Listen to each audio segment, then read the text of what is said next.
मित्रों, स्वागत आप सबका आपके अपने चैनल एम तन्हा सर में।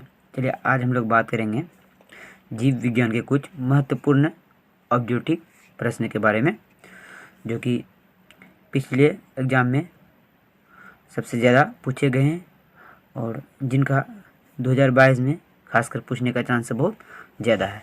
चलिए समय को ना गवाते हुए हम लोग अपना वीडियो को स्टार्ट करते हैं ना।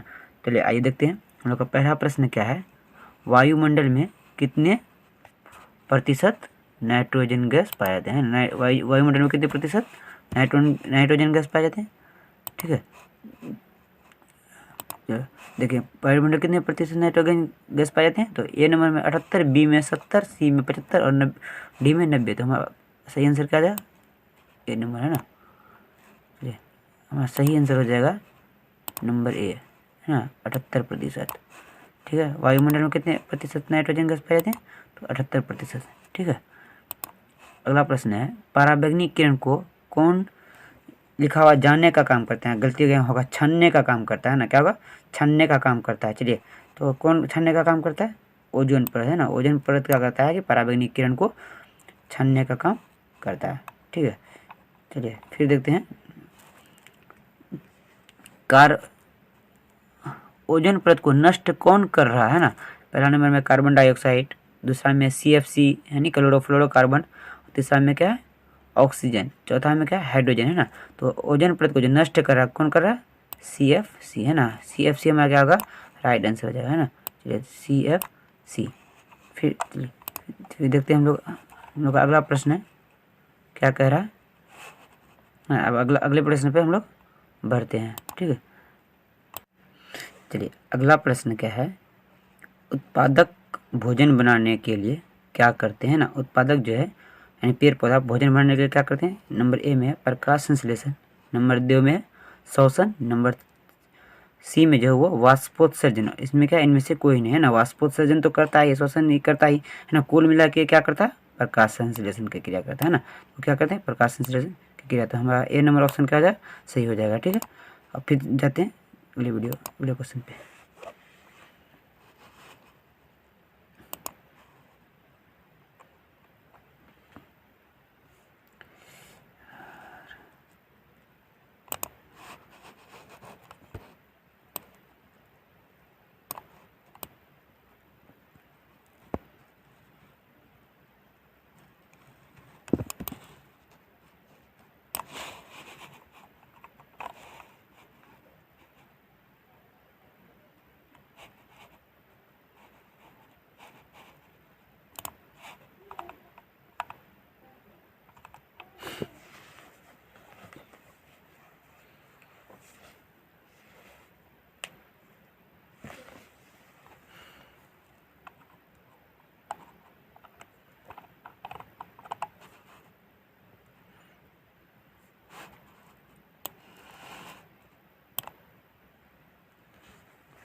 हमारा अगला प्रश्न है, फ्लोएम किसके लिए उत्तरदायी होता है ना। यहाँ एक बात याद रखना, जाइलम जड़ से जल का परिवहन और खनिज लवण का परिवहन करता है। यहाँ क्या फ्लोएम किसके लिए उत्तरदायी होता है, तो फ्लोएम जो है ये भोजन के लिए उत्तरदायी होता है। क्या होता है, भोजन के लिए उत्तरदायित्व होता है ना। फ्लोएम जो है वो क्या होता है, भोजन के लिए उत्तरदायित्व होता है। चलिए एक बार हम लोग और भी देख लेते हैं।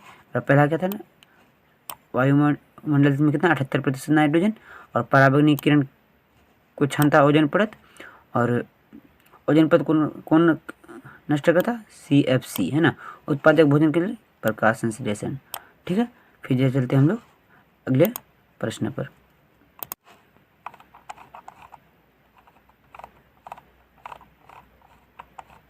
चलिए हमारा अगला प्रश्न है ना कि अमीबा किसके द्वारा अपना भोजन अंतर्ग्रहण करता है ना। है ना, क्या है, अमीबा किसके द्वारा अपना भोजन अंतर्ग्रहण करता है। तो अमीबा जो किसके द्वारा, केंद्रक, भोजन राजधानी, परिवहन, कूटपात, है ना। अमीबा क्या होता है, कूटपात के द्वारा अपना भोजन अंतर ग्रहण करता है। ठीक है, अगला क्वेश्चन है, पेड़ पौधे की पत्तियां हरा किसके कारण होता है। पेड़ पौधे का पता है हरा किसके कारण, फ्लोरीन के कारण, या मैग्नीशियम के कारण, या लोहा इसके कारण, या क्लोरोफिल के कारण, ना। क्लोरोफिल या पर्णहरित के कारण पेड़ पौधे की पत्ती क्या होता है, हरी होता है ना। तो हमारा ऑप्शन नंबर सी सही होगा। अगला क्वेश्चन है, मछलियाँ किस अंग से शोषण करती है ना। मछलियाँ जो शोषण के लिए क्या होता है, गिल्स, ट्रैक या फेफड़ा। फेफड़ा क्या होता है, मानव में होता है, या मतलब बड़े बड़े जीवों में होता है ना। उसके कोशिका झिल्ली ये भी नहीं होगा, है ना। ट्रैकिया या ये टिड्डा वगैरह में होता है ना। मछलियाँ किस अंग से शोषण करती है, तो मछलियाँ अपना शोषण गिल्स से करती है। उसका फिर अगला क्वेश्चन है, मानव हृदय में कितने कोष्ठ पाए जाते हैं ना। मानव हृदय में कितने कोष्ठ पाए जाते हैं, तो आइए देखते हैं। मानव हृदय में 5 कोष्ठ, 4 कोष्ठ, 3 कोष्ठ, 6 कोष्ठ, है ना। मानव हृदय में 4 कोष्ठ पाए जाते हैं, दायां अलिंद, बायां अलिंद, दायां निलय और बायां निलय। किसके कारण लाल दिखाई देता है ना, क्या मतलब क्वेश्चन मिस्टेक हो गया है ना। रक्त किसके कारण लाल दिखाई देता है, लसिका, प्लेटलेट्स, प्लाज्मा या हीमोग्लोबिन, है ना। रक्त जो है हीमोग्लोबिन के कारण लाल दिखाई देता है। अगला क्वेश्चन है, शुक्राणु कहाँ बनते हैं ना। शुक्राणु कहाँ पे बनता है, विरसन में, पीत अंड में, हृदय में, फेफड़ा में, ना। हृदय या फेफड़ा में शुक्राणु का क्या काम होगा, है ना। शुक्राणु को जो काम है वो विरसन में बनता है। ठीक है, अगला क्वेश्चन है, पौधे में मादा भाग कौन सा होता है ना। पौधे में मादा भाग कौन सा होता है, तो नंबर 1 जयांग, दलपुंज, पुंकेसर, इनमें से कोई नहीं, है ना। तो पौधे में जो मादा भाग होता है वो क्या होता है, जयांग होता है। पौधे में मादा भाग क्या होता है, जयांग होता है। चलिए हम लोग फिर देखते हैं अगला क्वेश्चन को। अगला प्रश्न है 12 नंबर तो लोग बना लेते हैं ना। परागकोश में होते हैं, परागकोश में क्या होता है, अंडाशय होता है, या अंडब होता है, या परागकण होता है, या बाह्यदल होता है ना। परागकोश में क्या था, परागकण भरे हुए होते हैं ना। परागकोश में परागकण, ऑप्शन नंबर हमारा सी सही होगा। फिर देखते हैं अगला क्वेश्चन में, हाइड्रा में प्रजनन किस विधि द्वारा होता है ना। हाइड्रा में द्विखंडन, मुकुलन, लैंगिक जन या अलैंगिक जन। हाइड्रा में जो प्रजनन होता है किस विधि से होता है, मुकुलन, है ना। इसमें सभी क्वेश्चन VVI है ना।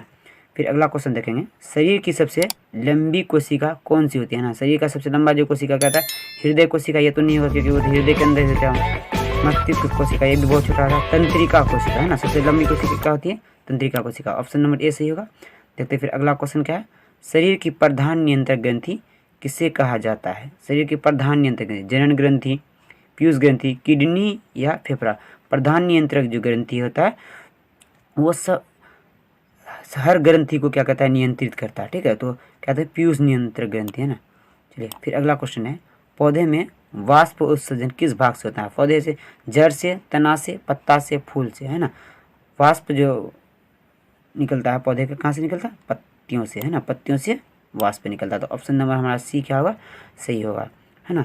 तो इस क्वेश्चन को क्या करना है, पहले तो एक तरफ से अपने अपने कॉपी में लिख लेना, उसके बाद इसको हर हाल में याद कर लेना है। इनसे ज़्यादातर प्रश्न पूछने के चांसेस होते हैं एग्जाम में।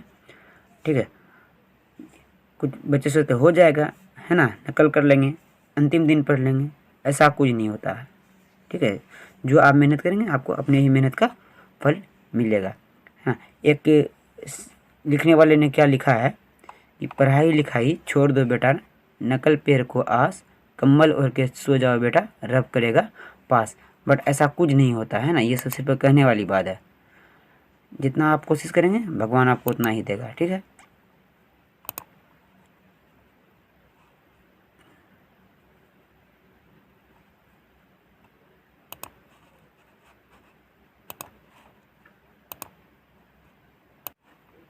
चलिए हम लोग अब क्या करेंगे, अगला प्रश्न जाएंगे ना, 18 नंबर प्रश्न।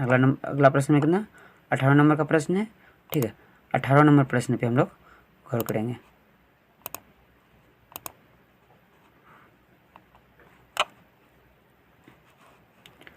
अठारह नंबर प्रश्न क्या है, एक मिनट रुकिएगा। 18 नंबर का प्रश्न है, वह प्रक्रम जिनके द्वारा शरीर में ऊर्जा का उत्पादन होता है ना। शरीर में के द्वारा ऊर्जा का उत्पादन होता है। नंबर 1 में शोषण, नंबर बी में क्या, पोषण, नंबर सी में क्या, उत्सर्जन, नंबर डी में क्या, उत्तेजनशीलता, है ना। ऊर्जा का जो उत्पादन होता है ना, शोषण क्रिया के द्वारा, शोषण क्रिया के द्वारा ऊर्जा का उत्पादन होता है ना, जिससे 20% ऊर्जा का क्या था, निष्कासन होता है हमारे शरीर से। कौन सी क्रिया सभी जीवों के लिए अनिवार्य है? सभी जीवों के लिए प्रकाश संश्लेषण नहीं, ये तो सिर्फ पादप में होता है। वाष्पोत्सर्जन, ये भी पादप में होता है। श्वसन और चलन, चलना तो समय नहीं था, पादप तो नहीं चलते हैं ना। तो श्वसन क्या होता है कि सभी जीवों के लिए आवश्यक होता है। ऑप्शन नंबर हमारा सी सही होगा। अगला क्वेश्चन हमारा 20 नंबर, हार्मोन स्रावित होता है। हार्मोन का बाह्य स्रावी ग्रंथि से, नलिका ग्रंथि से, अंतःस्रावी ग्रंथि से, या इनमें से कोई नहीं। हार्मोन जो स्रावित होता है कहाँ से होता है? अंतःस्रावी ग्रंथि से। ऑप्शन नंबर सी हमारा सही होगा। इसको कॉपी में नोट कर लेना है ना। फिर आगे देखेंगे, ग्वाइटर अथवा घेघा किसके कमी से होता है ना? चीनी, आयोडीन, रक्त है ना, चीनी, आयोडीन, रक्त और मोटापा ना। आयोडीन की कमी से ग्वाइटर अथवा घेघा रोग होता है, ठीक है। ऑप्शन नंबर बी सही होगा। अगला क्वेश्चन है, थायरोक्सिन का स्रावन कहाँ होता है ना? थायरोक्सिन का स्रावन कहाँ था? थायराइड ग्रंथि में। कहाँ पे? थायराइड ग्रंथि में। ऑप्शन नंबर ए, मानव में डायलिसिस थे लेते हैं। डायलिसिस जो है वो कहाँ पे था? नेफ्रॉन में, न्यूरॉन में, माइटोकांड्रिया में, या इनमें से कोई नहीं, है ना। तो ये क्या होगा? ये उत्सर्जन के लिए में डायलिसिस मशीन जो हम लगाते हैं, उत्सर्जन की क्रिया के उपरांत लगाते हैं, तो नेफ्रॉन जिसका काम करना बंद हो जाता है। नेफ्रॉन क्या होता है? वीर्य की रचनात्मक एवं क्रियात्मक इकाई को क्या बोलते हैं? नेफ्रॉन कहते हैं, है ना। तो इसको डायलिसिस है ना, नेफ्रॉन के ही बदले हम लोग लगाते हैं, ठीक है। भोजन का पाचन किस प्रकार की अभिक्रिया है ना? भोजन का पचना जो है वो किस प्रकार की अभिक्रिया है? नंबर 1 में है उपचयन, संयोजन, संयोजन में जुटना, जुटेगा तो नहीं, अपचयन या विस्थापन। विस्थापन के अलग थोड़ी होता है ना। तो क्या होता है? भोजन का पाचन किस प्रकार का अभिक्रिया? तो नंबर 1 उपचयन अभिक्रिया। क्या होगा? उपचयन अभिक्रिया, ठीक है। हम लोग देखते हैं, अब चलिए हम लोग देखते हैं अगला प्रश्न को। अगला प्रश्न हमारा क्या कहता है? चलिए फिर अगला प्रश्न हमारा है, कहाँ तक हम लोग बनाए थे? 24 नंबर तक बनाए। अब देखेंगे अगला 25 नंबर, ठीक है। 25 नंबर प्रश्न पे हम लोग गौर करेंगे ना। 25 नंबर में क्या है कि कौन सा पादप नियंत्रक फल बेचने वालों द्वारा उपयोग किया जाता है? देखिए हम लोग ये रसायन शास्त्र में भी पढ़े हैं ना, इथाइल, है ना। फल बेचने वाले जो है वो कौन सा पादप का इस्तेमाल करता है? इथाइलिन का इस्तेमाल करता है ना। किसका इस्तेमाल करता है? इथाइलिन का इस्तेमाल करता है। तो इथाइलिन हमारा ऑप्शन नंबर कितना में? सी में। उसके बाद 24 नंबर, निम्न में ग्रहणी किसका भाग है? ग्रहणी किसका भाग है? छोटी आंत का भाग। किसका भाग है? छोटी आंत। ऑप्शन नंबर सी हमारा सही हो जाएगा। फिर देखिए अगला क्वेश्चन है, अमाशय की दीवार से कौन सा रस स्रावित होता है? नंबर 1 पीत रस, आंत्र रस, पित्ताशय रस, या जठर रस। अमाशय की दीवार से कौन सा रस स्रावित होता है?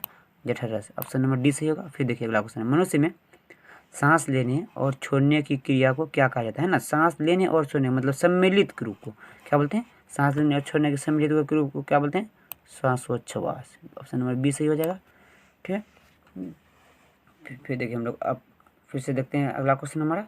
अगला क्वेश्चन हमारा क्या कह रहा है कि पौधे में गैसों के आदान प्रदान के लिए रहते हैं। पौधे में गैसों के आदान प्रदान के लिए क्या होता है? जड़, रंध्र, तना और टहनी, है ना। तो वो रंध्र या छिद्र से गैसों का आदान प्रदान करता है, ठीक है। ऑप्शन नंबर बी सही होगा।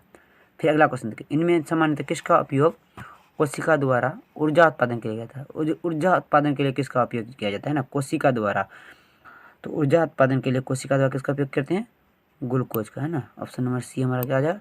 सी हो जाएगा, ठीक है। फिर देखते हैं अगला क्वेश्चन हमारा क्या है। अगला क्वेश्चन हमारा कह रहा है कि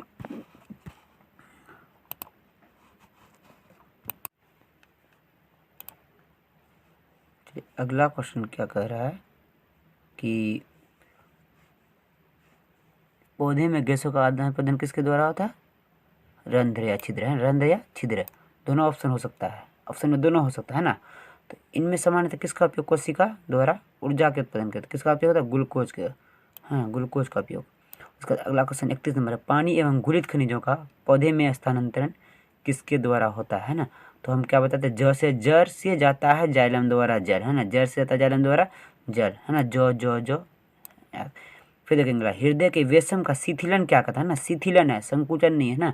संकुचन जो होता है वो क्या होता है कि सिस्टोल सिस्टोल जो है वो क्या कराता है? संकुचन कराता है ना। और शिथिलन क्वेश्चन हमारा क्या कर रहा है कि शिथिलन, है ना। शिथिलन क्वेश्चन में क्या बोला है? शिथिलन बना था। शिथिलन क्या हो जाएगा? डायस्टोल हो जाएगा। क्या हो जाएगा? डायस्टोल। चलिए, हृदय के वेशमों का शिथिलन क्या कहलाता है? डायस्टोल।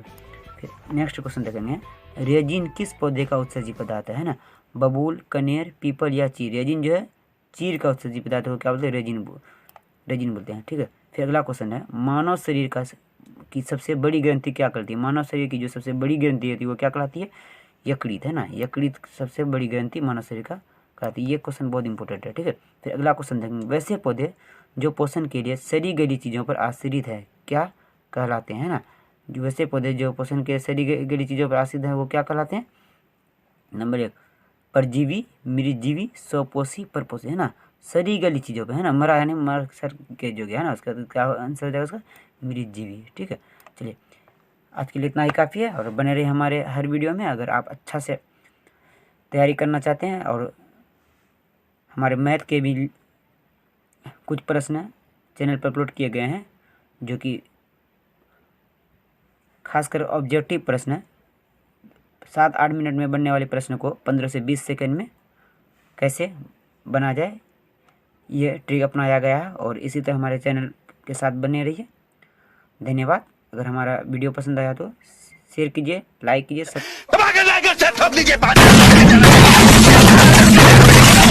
देखिए अगर आप लोग को, है ना, इसका PDF चाहिए तो नीचे हमारा व्हाट्सअप नंबर होगा, है ना, या फिर आप डिस्क्रिप्शन में, इस वीडियो का डिस्क्रिप्शन में भी मेरा क्या व्हाट्सअप नंबर है, आप उस नंबर पर व्हाट्सअप करके आप PDF ले सकते हैं। बिल्कुल फ्री है, कोई भी चार्ज नहीं लगेगा, है ना। तो आप व्हाट्सअप करके इस नंबर पे आप